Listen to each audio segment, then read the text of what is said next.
Bonjour à toutes et à tous. Donc, merci d'être là. On a un événement qui est hybride aujourd'hui. Donc, on a environ 75 personnes qui sont en ligne, puis peut-être une 10-12aine de personnes qui sont ici en présence. Donc, je me présente, Bertrand Lavoie. Je suis professeur adjoint à la Faculté de droit de l'Université de Sherbrooke, chercheur régulier au Centre de recherche droit, religion et société et chercheur associé au Centre de recherche du CHU Sainte-Justine. Donc, je suis accompagné de Maître Anne de Ravenel, avocate senior au CHU Sainte-Justine, qui enseigne également au programme de droit et politique de la santé de l'Université de Sherbrooke. Bonjour Anne. Bonjour Bertrand.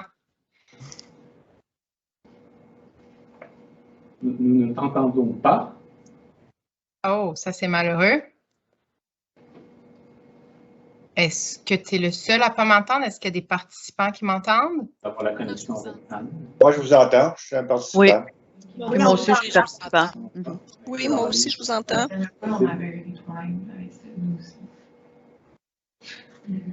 On va essayer de régler le son ici en présence. Peut-être qu'à distance, ils s'entendent, mais pas nous. Je suis également accompagné de Mme Marie-Claude Levasseur, donc infirmière de formation et conseillère cadre en éthique clinique au CHU Sainte-Justine. Je retente ma chance. Bonjour Marie-Claude. Bonjour Bertrand. Nous allons devoir, Raphaël, Mathieu, régler le problème de son. Peut-être qu'il faut qu'on active le son ici. OK, je vais continuer ma présentation pour on va régler le problème ici.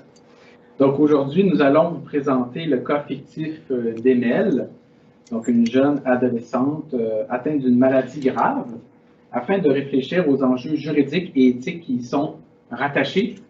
Donc nous remercions nos partenaires sans qui cet atelier conférence n'aurait pas été possible. Donc le SUDRUS, la Faculté de droit de l'Université de Sherbrooke, le Bureau de l'éthique clinique de l'Université de Montréal, et l'unité d'éthique du CHU Sainte-Justine.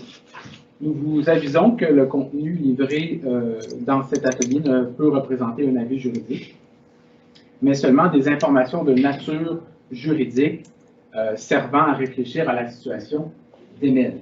Donc ainsi, une reconnaissance de formation du barreau du Québec peut être obtenue à celles et ceux qui en font la demande. Donc, comment on va s'organiser aujourd'hui, donc pour le temps qu'on a? Donc, Mme Levasseur va, dans un premier temps, présenter la situation de la jeune patiente. Donc, c'est sous la forme d'une vignette clinique. Donc, on va présenter le cas fictif d'Emelle. Et ensuite, Maître de Ravenel va venir nous présenter les fondements juridiques du consentement des mineurs. Et ensuite, Mme Levasseur va revenir pour présenter les enjeux éthiques soulevés par le cas d'Emelle. Et je terminerai par des réflexions théoriques qui sont liées avec la situation de notre jeune patiente.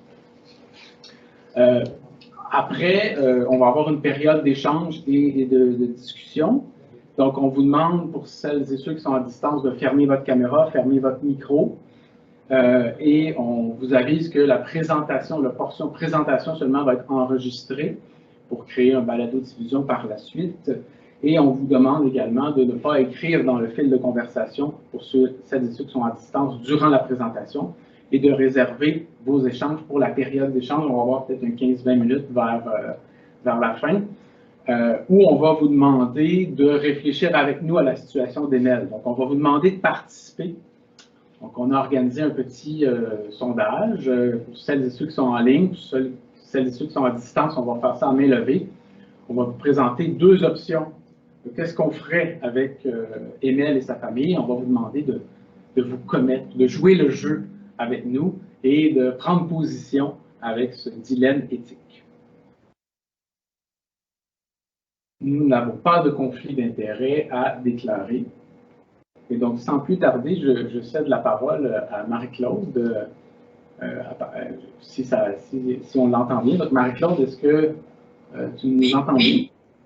Moi, je vous entends bien. Ah, je pense que ça va. Oui, on t'entend bien. Donc, tu peux y aller, Marie-Claude. Je vous présente le cas d'Emelle, qui est une jeune fille de 14 ans qui vit avec ses parents et ses frères Peut-être, Bertrand, tu pourrais fermer ton micro parce qu'on s'entend en écho. Oui, certainement. Donc, Emel est une jeune fille de 14 ans qui vit avec ses parents et son petit frère.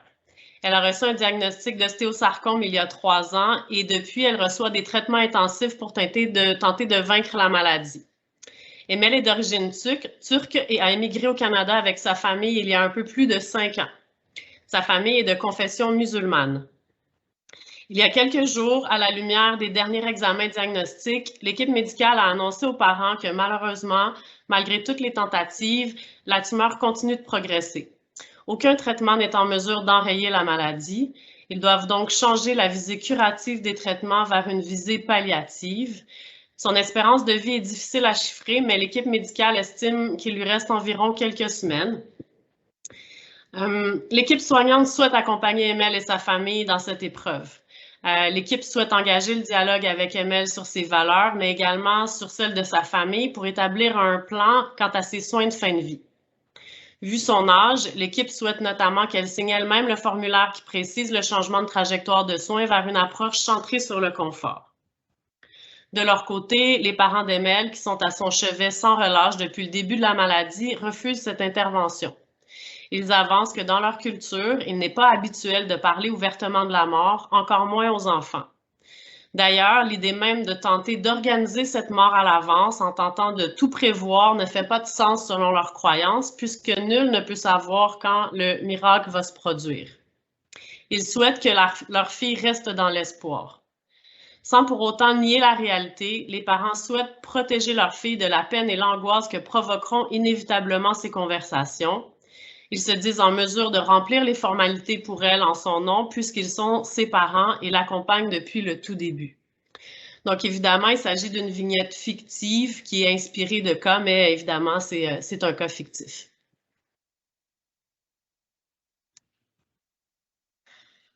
Pour démarrer la discussion sur le cas d'Emel, dans un premier temps, je vous propose un tour d'horizon à saveur un petit peu éditorial du cadre juridique applicable en matière de soins de santé en lien avec la situation d'Emel. Si on repart de la base, les règles relatives au consentement aux soins, comme vous le savez probablement la plupart d'entre vous, se fondent sur les droits de la personnalité reconnus notamment par la Charte des droits et libertés de la personne. D'abord, il y a l'article 1er de la Charte québécoise qui garantit un droit clé quand il est question de soins de santé, c'est-à-dire le droit à l'intégrité de la personne. Et par intégrité, on entend l'intégrité autant physique que psychologique de chaque individu. Et le droit à l'intégrité est complété par un autre droit qui le recoupe en partie, c'est-à-dire le droit à l'inviolabilité, le droit de ne pas subir d'atteinte à notre intégrité sans consentement. C'est essentiellement ce qui est énoncé à l'article 10 du Code civil du Québec, au tout début du chapitre du Code civil qui porte sur l'intégrité de la personne. On dit que toute personne est inviolable.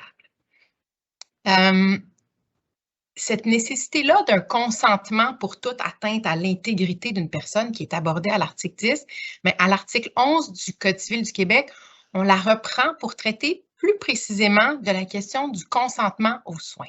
Donc, à ce fameux article 11, on énonce un principe qui est bien connu de tout le monde, selon lequel les soins de santé, qui a priori peuvent constituer une forme d'atteinte à l'intégrité, doivent faire l'objet d'un consentement, et ce, peu importe la nature des soins.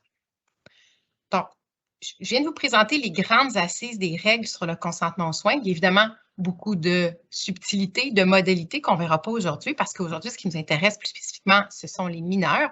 Donc, je me dois de porter à votre attention un dernier article du Code civil qui est incontournable, l'article 14, dont on va analyser le sens au fil des prochaines diapos. Ça vaut la peine de le lire. Le consentement aux soins requis par l'état de santé du mineur est donné par le titulaire de l'autorité parentale ou par le tuteur. Le mineur de 14 ans et plus peut néanmoins consentir seul à ses soins. Je m'arrête ici, même si l'article se continue, pour passer à un petit diagramme que je vais vous présenter pour approfondir un brin, puis aussi tenter de schématiser sommairement les règles applicables aux mineurs. Donc, rapidement, pour le mineur de moins de 14 ans, à la gauche de notre diagramme, en droit québécois, le législateur a décrété une inaptitude automatique. Il faut toujours un consentement substitué Et ce consentement-là est donné par le titulaire de l'autorité parentale, j'utilise l'acronyme TAP, ou le tuteur, qui équivaut dans la très, très grande majorité du temps aux parents. Donc, au fil de la discussion, là, si j'utilise le mot parent, ça se veut un synonyme de titulaire de l'autorité parentale. Et donc, le parent, le titulaire de l'autorité parentale, exerce en principe toutes les sphères de l'autorité parentale. Il est responsable d'éduquer, d'élever l'enfant et c'est tout à fait logique de constater que c'est à lui que le législateur a confié la responsabilité de consentir aux soins jusqu'à l'âge de 14 ans puisque c'est la personne la mieux placée pour protéger le meilleur intérêt de l'enfant. Les parents connaissent leur enfant, l'aiment, ont une vision, un projet, des valeurs et donc c'est logique de penser qu'on les laisse élever leur enfant selon ces valeurs-là. Donc, pour Emelle, jusqu'à ce qu'elle ait atteint l'âge de 14 ans, ça va être ses parents qui vont prendre toutes les décisions de santé pour elle, conformément à ce qui est prévu dans la loi. Et si jamais, avant 14 ans, ses parents avaient refusé un soin de manière injustifiée, on aurait dû intervenir en s'adressant aux tribunaux pour contrecarrer le refus des parents et pour pouvoir prodiguer le soin, à moins qu'on se soit trouvé dans une situation d'urgence. Dans ce cas-là, on aurait pu procéder malgré le refus des parents. Mais Emelle vient d'atteindre l'âge de 14 ans. Tout vient de changer. On est passé de l'autre côté du diagramme. Et donc, c'est un autre ensemble de règles qui s'appliquent en matière de consentement. Prenons pour acquis pour les fins de la discussion d'aujourd'hui qu'Emelle est apte à consentir à ses soins. Ce qui veut dire qu'en vertu des règles du Code civil, elle pourra consentir seule.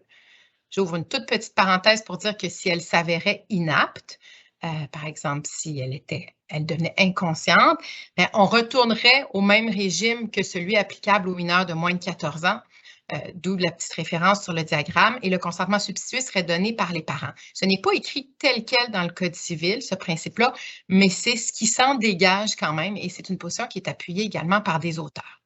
Mais donc, on revient du côté de l'aptitude. Emelle est apte à consentir seule à ses soins ou potentiellement émettre un refus. C'est important de souligner, c'est une aptitude relative parce qu'à 14 ans, Emelle a gagné le droit de consentir à ses soins, mais elle n'a pas gagné pour autant le droit d'agir de manière déraisonnable et de refuser un soin de manière injustifiée. Dans le fond, ce que le législateur nous dit, c'est qu'on reconnaît aux adolescents assez de capacité pour accepter un soin qui leur est proposé, mais pas nécessairement assez de capacité pour refuser un soin si ce n'est pas la bonne décision. On considère l'adolescent mature tant qu'il prend les bonnes décisions, ce qui est un petit peu paradoxal en droit, mais au plan humain, est quand même cohérent avec le fait que les adolescents, même s'ils sont cognitivement aptes à comprendre les informations, ils sont plus que les adultes susceptibles d'être influencés par des facteurs psychosociaux qui pourraient peut-être les mener à prendre des mauvaises décisions dont on veut les protéger. Ce qui fait que face à un refus injustifié d'un soin de la part d'un ado de 14 ans et plus, on va devoir aller chercher une autorisation du tribunal pour passer outre ce refus puis pour pouvoir protéger le meilleur intérêt de l'adolescent, de l'adolescente et donner les soins. À moins qu'on soit en situation d'urgence, dans ce cas-là, on va pouvoir procéder simplement avec le consentement du titulaire de l'autorité parentale. La question de savoir ce qui est un refus justifié ou un refus injustifié pose souvent problème sur le terrain, c'est-à-dire qu'évidemment que ce n'est pas toujours clair. Il y a plein de cas qui sont pleins de teintes de gris et il y aura souvent besoin d'une réflexion et d'une discussion, je dirais, en équipe multidisciplinaire, en impliquant lorsque nécessaire le regard de l'éthique pour, dans les cas les plus complexes, déterminer si le refus est justifié ou injustifié. Mais il peut tout à fait y avoir des refus justifiés, évidemment, quand la prépondérance des avantages et des inconvénients reliés à un soin n'est pas claire. Donc, maintenant qu'on a fait le tour un petit peu du cadre qui est en place, on peut se poser la question bien légitime du pourquoi 14? Pourquoi 14 ans entre tous les âges? C'est sûr que d'instinct, on a des éléments de réponse qui nous viennent à l'esprit, mais j'ai eu quand même envie de creuser un petit peu sur les origines de cet âge-là. C'est un choix qui remonte donc aux années 70, à la pré-révolution tranquille, dans un contexte où le climat social était favorable pour ouvrir les discussions sur des sujets comme la sexualité, comme l'avortement. Et donc, dans le cadre des travaux qui ont mené à la détermination de 14 ans comme âge limite, on a mis de l'avant l'importance, la nécessité que l'autorité parentale soit pas un obstacle pour un adolescent ou une adolescente qui aurait besoin de certains soins, ce qui pouvait être le cas et qui peut encore être le cas maintenant. Donc, dans les exemples qui sont évoqués dans les travaux parlementaires, on parle de jeunes filles ou de jeunes filles ou garçons aux prises avec des problèmes de drogue, de jeunes filles enceintes. Donc, des cas où c'était assez clair qu'en reconnaissant l'autonomie de l'adolescent, on favorisait l'obtention des soins par le jeune et c'est des exemples types qui demeurent tout à fait d'actualité.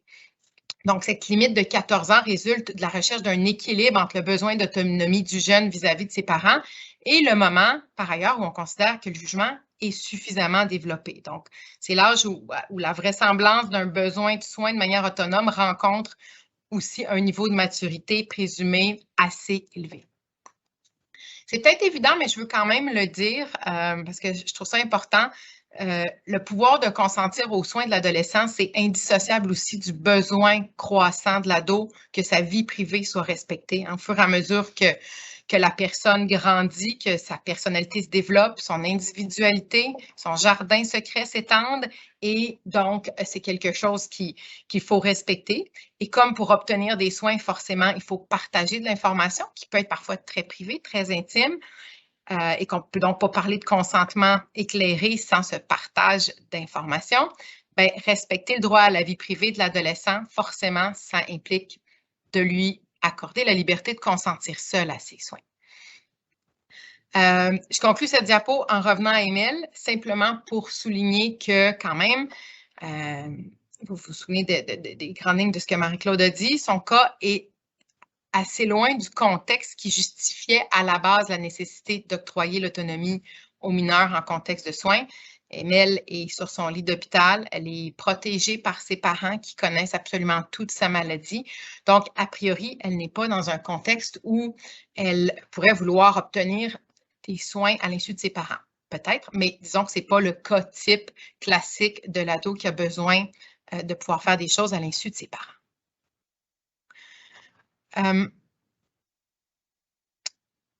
Une particularité du régime québécois, puis qui est peut-être l'aspect qui pose le plus de difficultés dans le cas précis d'Émile, c'est qu'on a choisi d'adopter une limite fixe. Sauf que tout le monde le sait, tous ceux qui côtoient des adolescents, puis on l'a tous été aussi, pendant l'adolescence, l'acquisition de l'autonomie puis de la maturité, c'est un phénomène évidemment progressif, variable, fluctuant.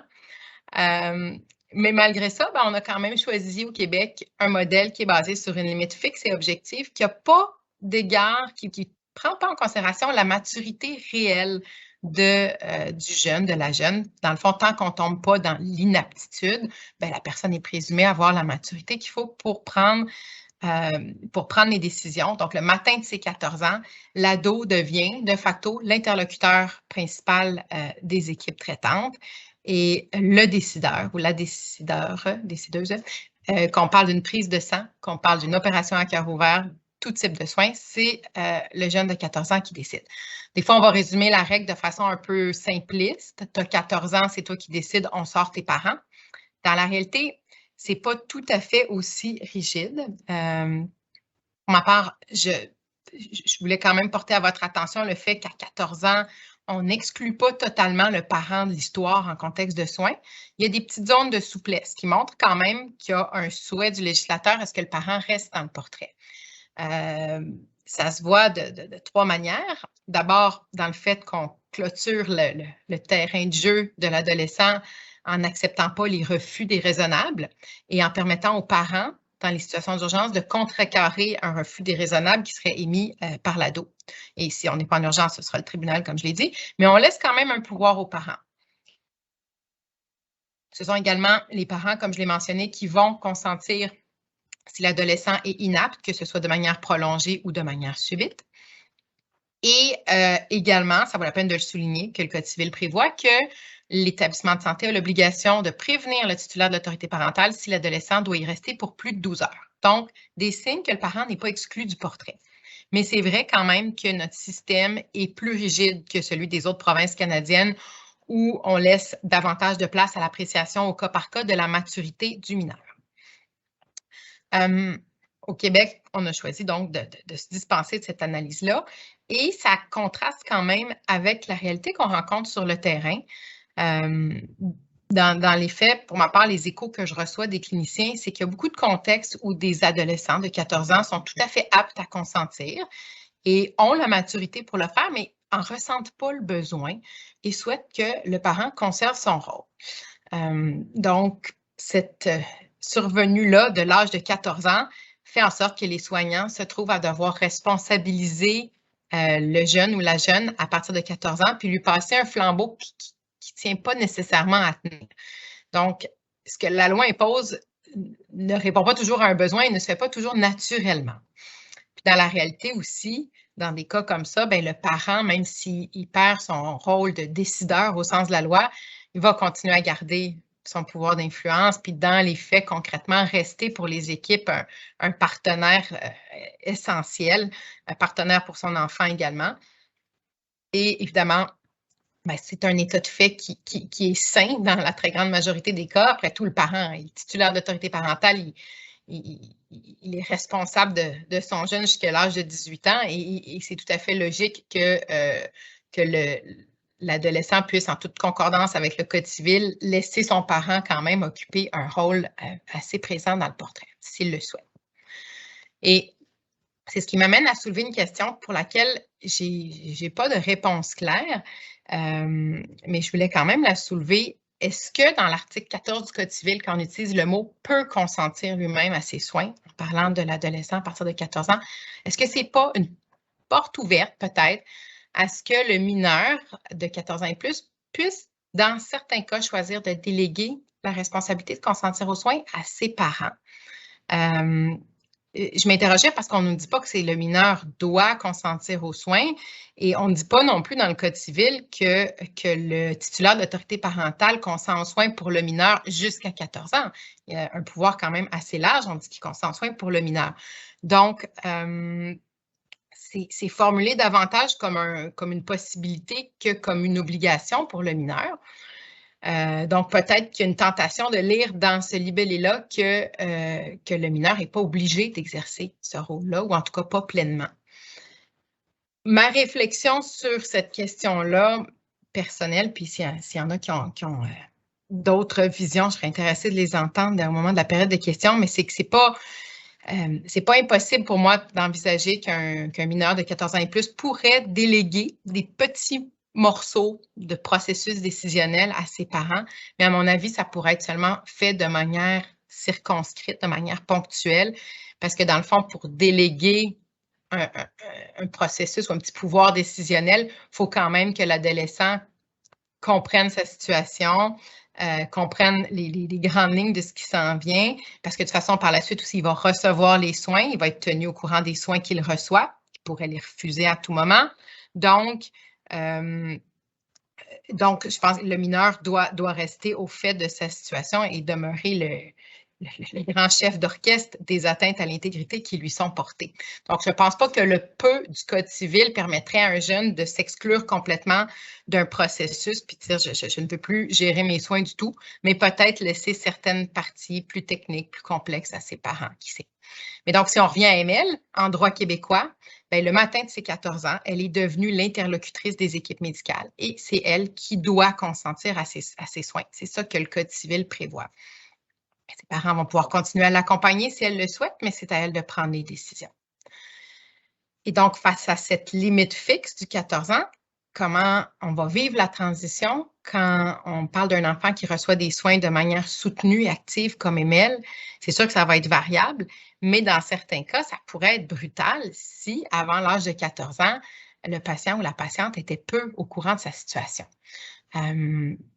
C'est sûr qu'un enfant qui a une condition de santé sévère, complexe comme Emelle, pourra difficilement être maintenu dans l'ignorance totale avant 14 ans parce qu'évidemment, l'enfant va recevoir des soins, passer des examens, etc.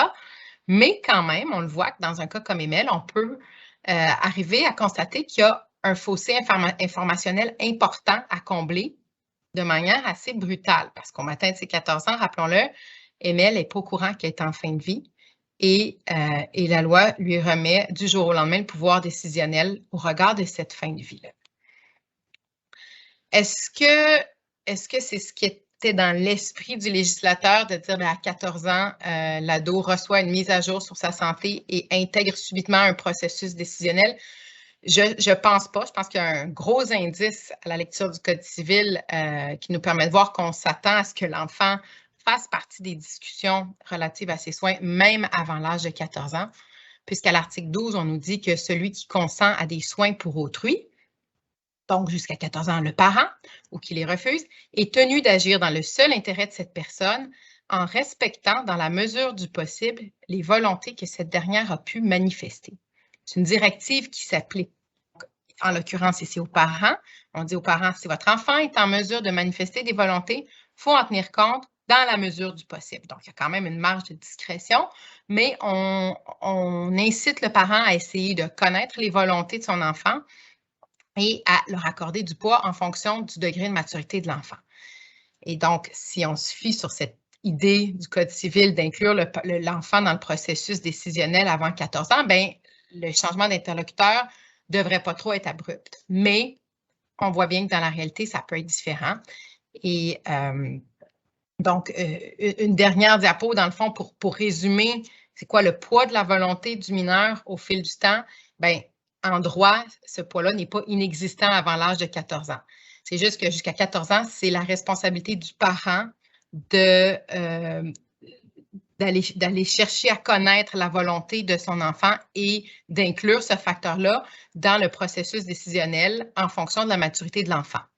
Ce sera un facteur parmi d'autres, évidemment, parce que le parent se voit donner plusieurs directives par la loi sur comment il doit décider pour son enfant, c'est-à-dire comme toute personne qui donne un consentement substitué en s'assurant que les soins sont bénéfiques, opportuns, que les risques sont hors de proportion avec les bienfaits, et aussi, comme tout parent, il doit agir dans le meilleur intérêt de son enfant en tenant compte de l'ensemble des facteurs qui sont prévus à l'article 33 du Code civil, que je ne répéterai pas pour des questions de temps, et donc aussi en incluant dans le processus décisionnel les volontés de l'enfant dans la mesure du possible. Et donc, manifestement, dans le cas d'Emel, les parents ont jugé que ce n'était pas possible, que c'était probablement contraire à son meilleur intérêt de la mettre au courant de son pronostic sombre et donc n'ont pas inclus ceci dans le processus, ce qui fait que à 14 ans, Emel va découvrir la réalité de sa condition.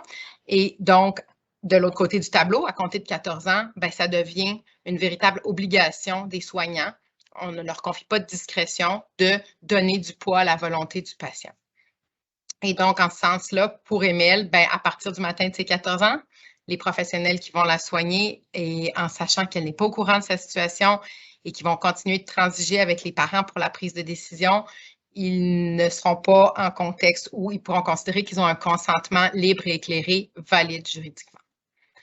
Donc, ça nous donne un tableau quand même assez clair et tranché en droit. En pratique, c'est pour ça qu'on est ici, c'est parce que dans la réalité, sur le terrain, c'est pas aussi simple que ça. Les choses sont quand même plus complexes à mettre en œuvre, comme l'illustre le cas d'Emel. Et c'est là que le regard de l'éthique devient indispensable. Et donc, c'est le temps de passer le relais à Marie-Claude pour cet aspect. Merci beaucoup. Comme le disait Anne, il y a plusieurs situations complexes qui sont vécues par les soignants. Et donc, dans les établissements de santé, ben, il y a différentes... En fait, tous les établissements de santé au Québec sont liés à des structures en éthique qui prennent différentes formes pour les soutenir dans ces situations complexes-là, comme je le disais. Donc, certains établissements vont avoir des éthiciens seuls. D'autres établissements, comme le CHU Sainte-Justine, vont fonctionner en mode comité, où ça va être une approche multidisciplinaire, en fait, qui va être mise de l'avant pour en fait... que toutes les perspectives soient mariées pour trouver les meilleures recommandations puis faire la meilleure analyse pour soutenir les soignants ou les familles qui nous demandent en consultation. Donc, il faut savoir que les situations qui sont liées au multiculturalisme puis aux croyances, ben, ce sont des situations qui sont relativement fréquentes puis auxquelles on fait face souvent dans nos établissements. Donc, en fait, le processus éthique, tu peux changer. Donc, le processus éthique, l'idée, c'est pas nécessairement de trouver les réponses, mais ça va être d'offrir un processus qui va être neutre, qui va être inclusif, clair et transparent. Donc, l'idée, c'est vraiment d'aller à la rencontre de l'autre, d'aller à la rencontre des valeurs, des différentes perspectives et surtout de ce qui fait sens hein, pour les acteurs qui sont impliqués dans la situation.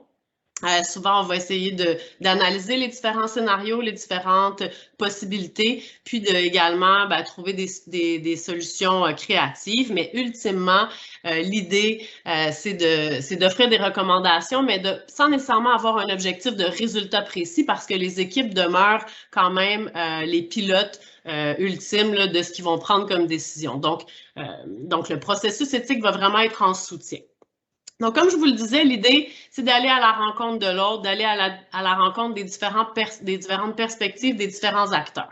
Fait que si on revient à notre situation cas type d'ML, quand on regarde nos différents acteurs, tu peux changer, nos différents acteurs ici, les principaux qu'on peut circonscrire, c'est ML, ses parents, et l'équipe soignante. Donc, on pourrait regarder ensemble dans ce cas type-là, c'est quoi les différentes perspectives, puis qu'est-ce qui est partagé, qu'est-ce qui est vécu par ces différents acteurs-là.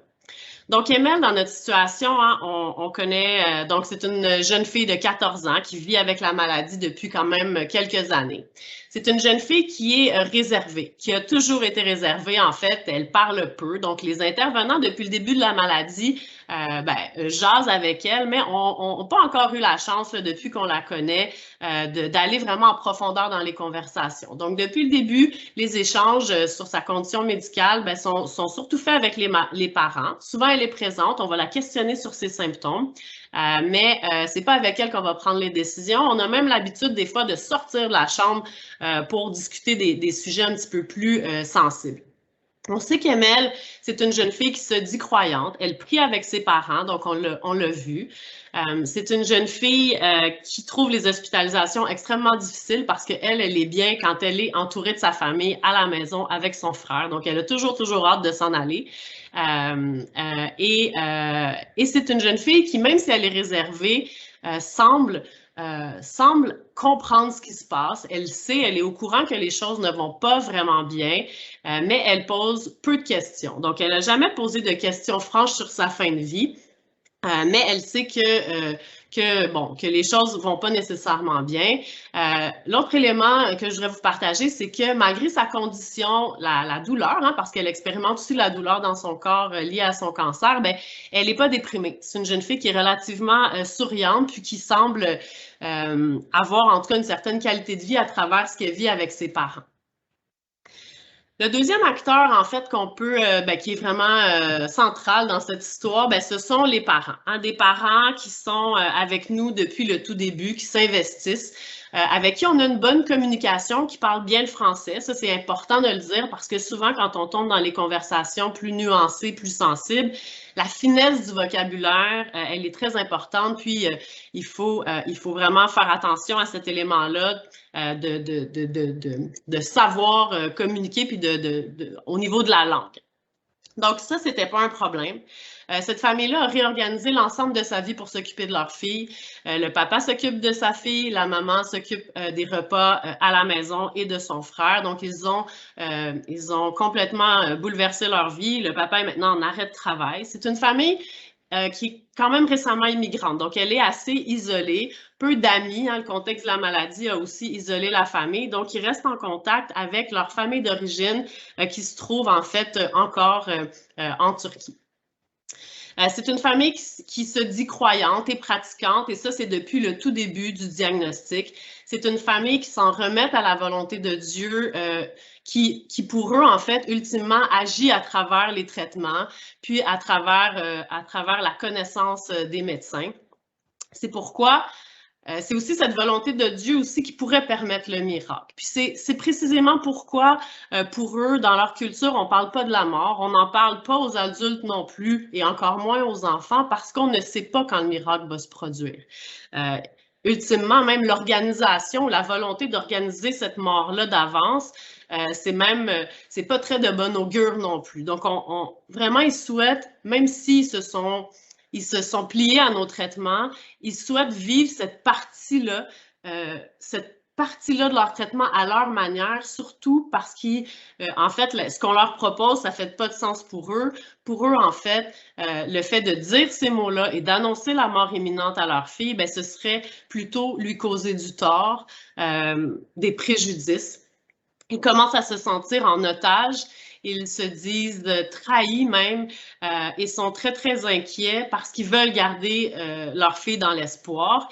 Et là, on se ramasse avec un papa qui ne veut plus quitter la chambre parce qu'il a peur que des mots soient dits à sa fille à son insu. Donc, une ambiance qui commence vraiment à s'alourdir, Les troisièmes joueurs, c'est l'équipe soignante. Puis, équipe soignante, là, je tiens à mettre le mot équipe parce qu'évidemment, on a l'équipe médicale, mais quand un enfant est hospitalisé, on a une multitude de professionnels qui s'en occupent, qui prennent soin d'eux. Donc, les préposés, les infirmières, les équipes multi de réadapte. Donc, ce sont tous des joueurs qui ont vraiment à cœur de bien faire les choses et qui, ultimement, en fin de vie aussi, je dirais, ont vraiment, vraiment le souhait de faire les choses, de soutenir les familles. Donc, ces soignants-là, viennent pas mal tous, je dirais, du même bagage de médecine traditionnelle.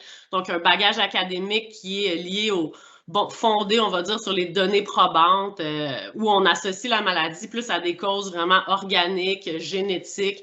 Des fois, on va l'associer au contexte ou à l'environnement, mais disons, l'action de Dieu là, ou l'action du divin dans la relation cause à effet à la maladie, elle est très, très peu, ou en fait, pas abordée du tout. Donc, on ne représente pas la maladie de la même manière. Ultimement, par contre, les gens veulent aider.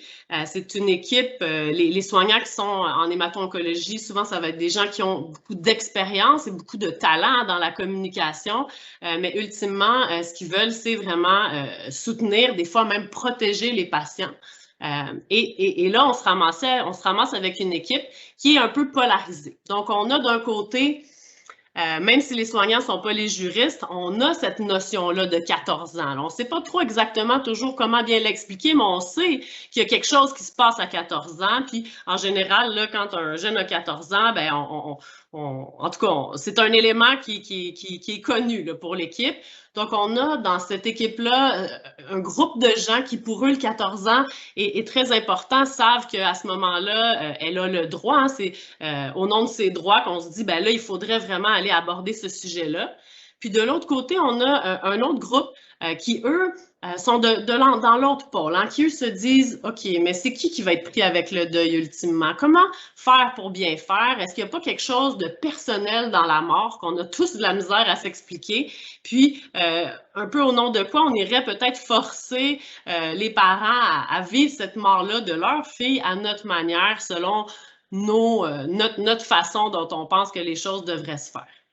Donc, on a vraiment des soignants qui sont bouleversés avec une ambiance, encore une fois, qui se cristallise, avec une vraie inquiétude de nos équipes, des gens qui sont dans l'équipe des deux côtés, à se dire, mais comment on va faire pour rester en partenariat avec cette équipe-là, avec cette famille-là, car ultimement, c'est ça, en fait, qu'on veut tous faire.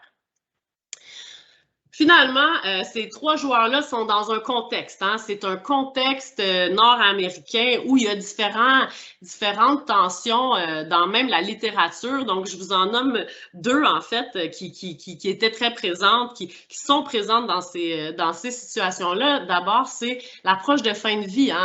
L'autonomie est très importante dans notre société contemporaine. Donc, maintenant, en fin de vie, comme le disait Anne, dans les soins, puis en fin de vie particulièrement, on veut impliquer de plus en plus les enfants. Donc, on met de l'avant souvent une approche qui est de plus en plus transparente. On trouve des façons pour nommer les choses. Donc, on pense que ça peut aider les enfants, surtout les ados, quand ils sont au courant de ce qui se passe.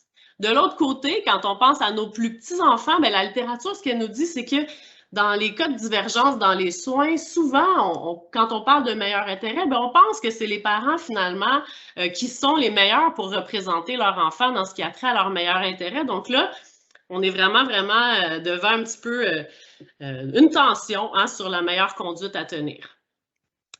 Puis finalement, ben, c'est sûr qu'à la lumière de tout ça, on peut se demander, OK, au nom de quoi alors finalement on voudrait forcer ces mots-là, quand ultimement, puis ça, ben, c'est peut-être un peu éditorial, mais quand on sait qu'en fait, si peut-être cette situation-là se déroulait en Ontario, ben, on serait devant une issue qui serait probablement très, très différente, puis peut-être une situation où la question, comme le disait Anne, se poserait même pas. Tu peux changer. Donc, il y a plusieurs défis quand on est dans ces situations-là. La première, c'est justement cette fameuse idée qu'on va aller, qu'on va appliquer de manière généralisée le cadre normatif. Un grand défi aussi de garder le patient au centre des discussions parce que en pédiatrie, souvent, ben, on se ramasse où il y a plein de joueurs qui sont impliqués. Puis des fois, on passe beaucoup d'énergie à gérer les gens autour, puis on oublie c'est qui notre patient au centre. Un enjeu aussi de pression par rapport aux procédures parce que, ultimement, les soignants ont des valeurs puis peut-être vont être pris pour agir à l'encontre de celles-ci selon ce qui va être pris dans les décisions.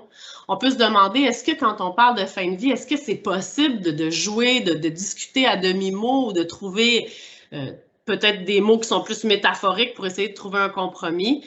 Donc, vraiment un défi de faire du sens pour les différents acteurs. Finalement, tu peux changer. Donc, finalement, on fait face à une tension, un questionnement. Et donc, on va aller, comme on fait en éthique, mettre de l'avant des scénarios. Donc, le premier scénario, on va essayer de l'évaluer puis l'analyser ensemble. Donc, le scénario A, on fait comme les parents nous demandent, on ne dit rien, on passe le message à l'équipe, donc on va peut-être prescrire ou on va faire une bonne note pour dire qu'on veut aller conserver ce secret-là, que selon nos données, ben, la fin de vie approche. Qu'est-ce que ça a comme conséquence? Ben, ça va respecter les façons de faire des parents. Ça va probablement conserver le lien thérapeutique parce qu'ils vont se sentir peut-être plus entendus, écoutés dans leurs valeurs. Par contre, il va sûrement avoir un enjeu de cohérence parce qu'il y a plusieurs personnes, comme je vous disais, qui gravitent autour d'un enfant malade. Ces personnes-là, quand l'enfant est hospitalisé, ils sont là sur les 3 chiffres. Donc, ça fait beaucoup de gens à impliquer dans cette stratégie-là. Il y a des risques de fuite de l'information qui pourraient peut-être être délétères aussi pour elle si elle l'apprend de manière fortuite. Puis, ben, ça pourrait peut-être nous mener à un risque de perte de confiance de la jeune. Puis le dernier élément qui a été mis aussi sur la table, c'est est-ce qu'on peut choisir d'appliquer le cadre juridique des fois ou des fois se retenir de l'appliquer? Qu'est-ce que ça pourrait avoir comme pente glissante là quand on est un petit peu dans ce discernement-là de l'appliquer ou pas? Le deuxième scénario, c'est de faire l'inverse. C'est d'appliquer ce cadre normatif-là à la lettre. Au nom de l'autonomie, au nom du Code civil du Québec, puis de la déontologie, puis on dit tout à AML, puis on demande, comme prévu aussi à AML de signer pour la réorientation des soins. Donc, ce que ça a comme conséquence, évidemment, ça ébranle le lien thérapeutique avec les parents. Ça peut même causer une fracture de ce lien-là. Ça va bousculer certainement leur cheminement puis leurs valeurs en ce qui a trait à l'approche de la mort, puis également probablement affecter leur deuil. Par contre, ça nous assure de respecter les procédures qui sont en place, puis c'est cohérent avec l'approche qu'on a habituellement. Puis ultimement aussi, ça permet à AML d'être au courant de l'information.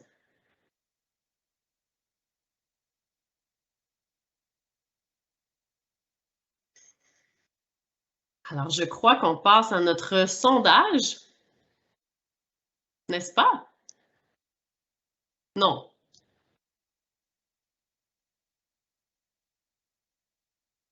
Ton micro est coupé, Bertrand.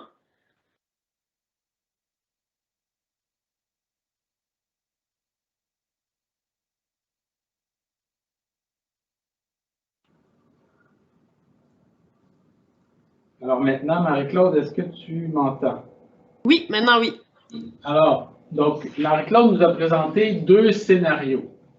Donc, le premier scénario où on ne dit rien. donc on n'applique pas la loi, donc on respecte les volontés de la famille, ou le scénario B, où on applique la loi et on bouscule la fin de vie de cette famille. Donc, peut-être en quelques minutes, là, quelques réflexions sur ces deux scénarios. J'aimerais ça vous parler de la primauté du droit. Donc, on est en train de se demander en tant qu'équipe, est-ce qu'on applique ou non la loi? Donc, notre droit, comme plusieurs autres systèmes juridiques, est basé sur la primauté du droit, l'importance des règles de droit. Dans notre société que l'on veut libre et démocratique, on est tous assujettis à la même loi. Donc, même dans le préambule de notre Constitution, attendu que le Canada est fondé sur des principes qui reconnaissent la primauté du droit. Donc, selon la Cour suprême du Canada, la primauté du droit, c'est ce que vous voyez à l'écran, signifie que le droit est au-dessus des autorités gouvernementales, aussi bien que du simple citoyen, et exclut par conséquent l'influence de l'arbitraire.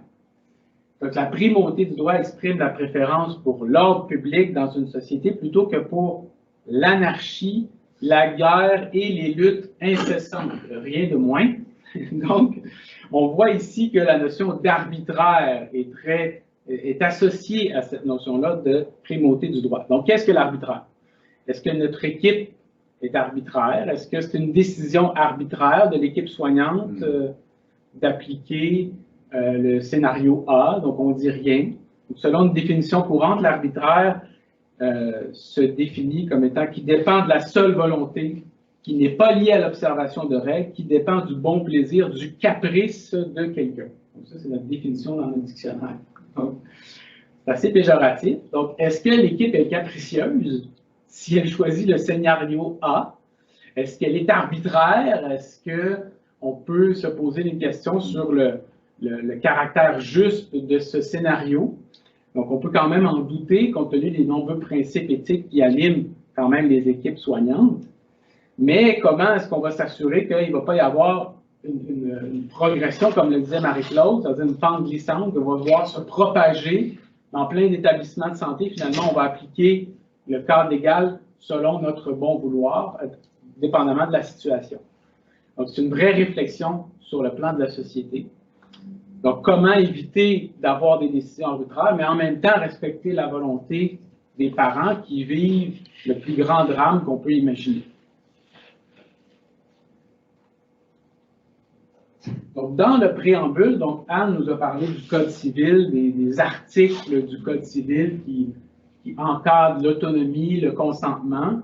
Donc, selon le préambule de notre merveilleux Code civil, comme le disait Marie-Claude, donc le Code est constitué d'un ensemble de règles qui, en toute matière auxquelles se rapporte la lettre, l'esprit ou l'objet de ces dispositions, établit en termes express et de façon implicite le droit commun.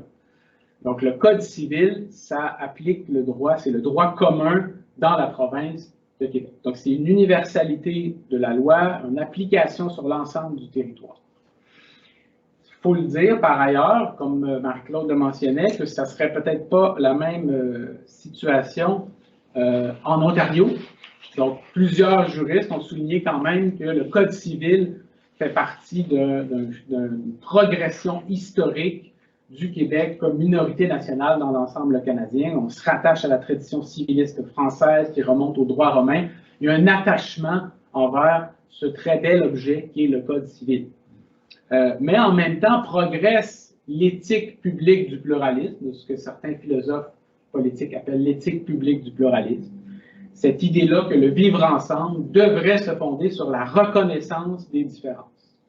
Donc, les établissements publics, pour bien faire les choses, devraient agir, devraient intervenir avec leurs usagers en reflétant, en respectant les valeurs de leurs usagers. Est-ce que ça serait du relativisme culturel que de choisir le scénario A et de rien dire et de respecter les valeurs religieuses de la famille? Est-ce que ça serait de respecter la liberté de religion? Est-ce que ça serait un autre, encore, événement qui ferait la manchette du Journal de Montréal comme une expression du multiculturalisme dans les murs d'un établissement de santé? Ce sont des réflexions qui nous posent le cas d'Emel. Les chercheurs intéressés par les réalités sociales des règles de droit, des principes juridiques, sont souvent préoccupés, comme le mentionnait Anne, par le principe en tant que tel et sa réalité quotidienne. Donc, selon une interprétation courante qu'a bien résumé Anne, donc, quand on regarde un article du Code civil, on va s'intéresser au but, à la finalité, à l'objet, quelle était l'intention du législateur. Ici, c'est quand même de respecter l'autonomie des adolescents. Emel, après tout, a le droit de savoir, a le droit de connaître la vérité, a le droit de connaître sa condition. Donc, est-ce qu'on choisit le scénario B et on respecte l'autonomie d'Emel? Elle a maintenant atteint une majorité anticipée, elle a 14 ans. On a établi collectivement que c'est à 14 ans qu'on a le droit de connaître sa situation, on a le droit de consentir. Est-ce qu'on va vers le scénario B? Donc, on a différents scénarios qui arrivent dans une quotidienneté, dans des relations interpersonnelles où il y a plein de sentiments qui sont vécus par la famille.